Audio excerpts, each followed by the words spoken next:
Guten Tag. Hello YouTube, this is Asatsu5 and I got an initial impressions video to make about this knife. And for comparison, I got the Victorinox Alox Pioneer. And I guess I'll talk a little bit about the Pioneer in the video as well.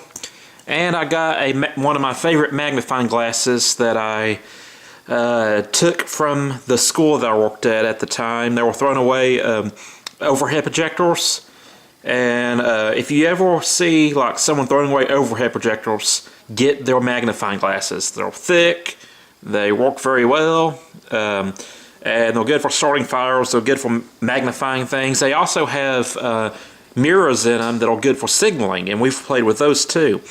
But yes, I love throwing away overhead projectors because of these magnifying glasses. Which we probably won't need, but I decided to pull it out. Okay, this is a hubertus made in Solingen, Germany. Messer für Hiad Sport. My German is terrible. I actually know a little bit of German, and I can read a little bit of German, but my pronunciation is not the best. Messer is knife for hunting, sports, and leisure. And here it is. This is a hubertus. I don't know the name of the model, just a take-apart picnic knife. And this is the paper it came with. There's no real literature to it. As you can see, it's blank. It says, from a pocket knife, from Taschenmesser to Zum Ims. I can't say that word right there. But basically, I translated it. But it says from pocket knife, I do know that word right there, to cutlery. And as you can see, it's a hobo knife. And I wanted a stag knife, I wanted a hobo knife, and I wanted a hubertus knife. And this was the quickest way to get all three knives in one package. I've seen some very beautiful hubertus knives. I've seen some very beautiful Puma knives. I love stag. People are under the impression that I hate stag, and I don't. But I just don't have a whole lot of stag in my collection.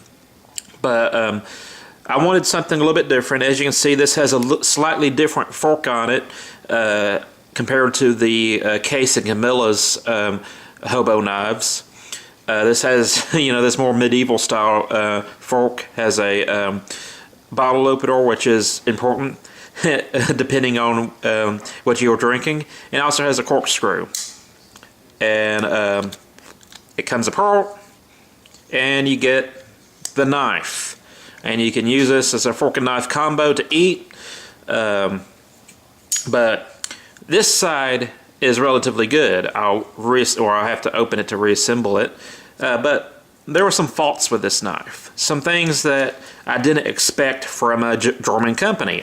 You hear your whole life, German engineering, German precision. And first off, we'll close the fork. That will lock it. As you can see, the fork is a little bit off to the side. No, it's not. It closed this time. But yeah, I had a little bit of issues with the fork not going down all the way. But this edge was just terrible from the factory. Got it straight from the box. Got it straight from Berlin. Shipped it from Berlin to my house. Took a while. This was a relatively expensive knife. Around $150 US dollars, and the edge just wasn't what I was used to. It's a pen blade, but it just wasn't that sharp. It will cut paper, it will cut cardboard, but most knives, when they come from the factory, I expect them to be razor sharp, unless they're like sub $50. And even some $50 knives come razor sharp from the factory. This is a $150 knife. I expect razor sharpness. And so the edge wasn't quite what I was expecting. And it has a working edge, but not what I was expecting for the money. Now, something that's really terrible is the point. And as you can see, that point is almost non-existent. Hopefully you can see that. This magnifying glass might be distorting it a little bit.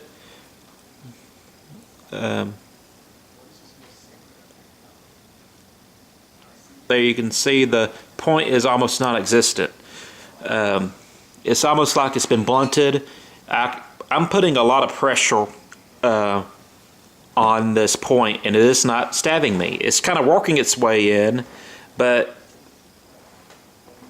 I'm hitting it pretty hard, harder than I would do with a normal knife. And yes, I was disappointed in the point. As you can see, it is very round. And just for comparison, we're going to get the Victorinox Alox knife. And this is a relatively cheap knife. It's not cheap in quality, but it's an affordable knife.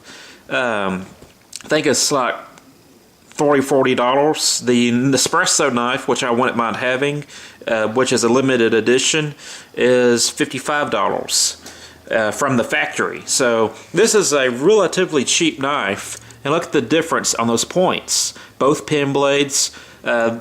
This is what I've always considered to be German engineering. It's from the German-speaking part of Switzerland, and you can argue that Switzerland has even more of a reputation for engineering. But yes, you can see that the points are completely different. This actually has a point to it, and you know, I wouldn't press on this as hard as I would press on this one. So for the price, you don't get a razor sharp edge, you don't get a fully formed point. It is disappointing from the factory. And when I got this, I wanted to sharpen it up right away, get it to my specs of what I wanted the knife to do. But then I decided I shouldn't do that. I should show it how it came from the factory, and then I can sharpen it up and start using it. But as of right now, I'm very disappointed for the amount of money I spend. And this isn't a review per se, because I haven't actually used it, but it is a initial impressions, and I will use this and give it a proper review after I've used it. But I just want to point this out to you that hubertus isn't quite it doesn't quite meet up to the hype. So that's it. I'm a Satsu 5, and I'm out.